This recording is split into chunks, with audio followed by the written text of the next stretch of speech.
COVID-19 memberikan dampak yang signifikan di setiap sendi kehidupan masyarakat, termasuk kesadaran akan pentingnya memiliki asuransi kesehatan.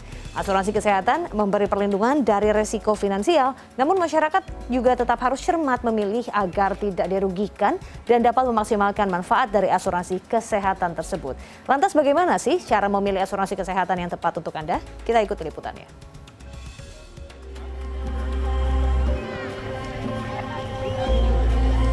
Sehat itu mahal.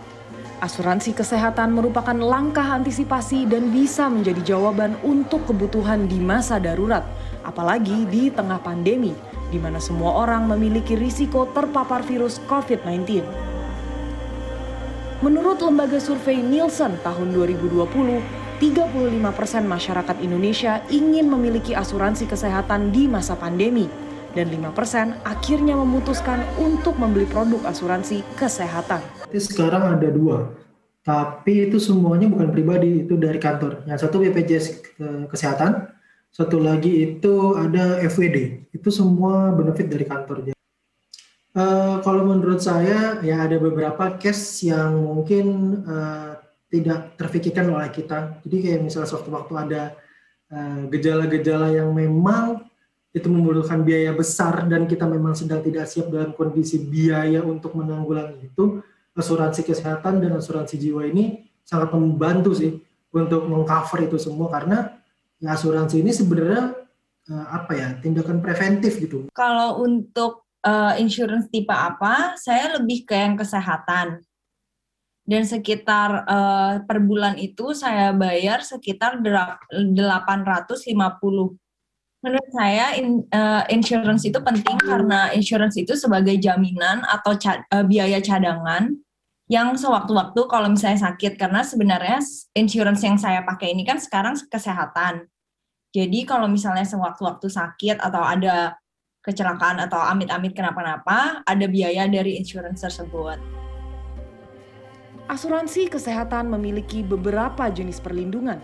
Pertama, asuransi kesehatan pemerintah yang dikelola oleh pemerintah seperti BPJS atau Kartu Indonesia Sehat.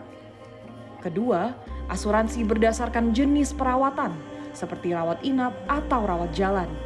Ketiga, asuransi berdasarkan jenis pembayaran klaim, yakni layanan non-tunai atau reimbursement. Dalam asuransi berjenis pembayaran klaim non-tunai, pengguna biasa diberi kartu dan melakukan pembayaran di muka, sehingga tidak harus mengeluarkan uang pribadi untuk menalangi biaya perawatan. Sedangkan pengguna dengan asuransi berjenis pembayaran reimburse harus membayar seluruh biaya perawatan rumah sakit di muka dengan uang pribadi dan mengajukan penggantian biaya setelah dari rumah sakit. Memilih jenis asuransi kesehatan yang tepat tergantung pada kebutuhan dan kemampuan ekonomi masing-masing. Kembali lagi kepada kemampuannya. Kadang ada orang yang bilang, tapi saya pun secara cash flow saya nggak sanggup untuk membayar biaya kesehatan. Bagaimana nih? Nah, sekarang juga ada alternatif kan, ada sistem jaminan sosial nasional dalam bentuk BPJS Kesehatan. Nah, saya harapkan juga masyarakat ikut serta nih dalam program BPJS Kesehatan gitu. Kenapa? Ini juga bisa menjadi buffer ya, dengan biaya yang cukup terjangkau, kita bisa mendapatkan perlindungan. Tapi misalnya masih sama sekali nggak bisa gitu ya, biaya hidup sangat tertekan ya. Nah, karena dia sistem jaminan sosial nasional, ada peserta-peserta yang merupakan penerima bantuan iuran gitu. Nah, ini mereka juga bisa tetap mendapatkan perlindungan asuransi, tetapi tidak harus membayarkan premi. Asuransi kesehatan dapat memberi ketenangan karena dapat menjamin perlindungan finansial. Namun, calon nasabah harus jeli dalam memilih tipe asuransi kesehatan agar bisa mendapatkan manfaat asuransi yang optimal. Ada sejumlah hal yang harus diingat saat memilih asuransi kesehatan. Pertama, calon nasabah harus memahami kebutuhan masing-masing. Pelajari rekam jejak medis dan pastikan perlindungan serta layanan yang kemungkinan besar akan dibutuhkan.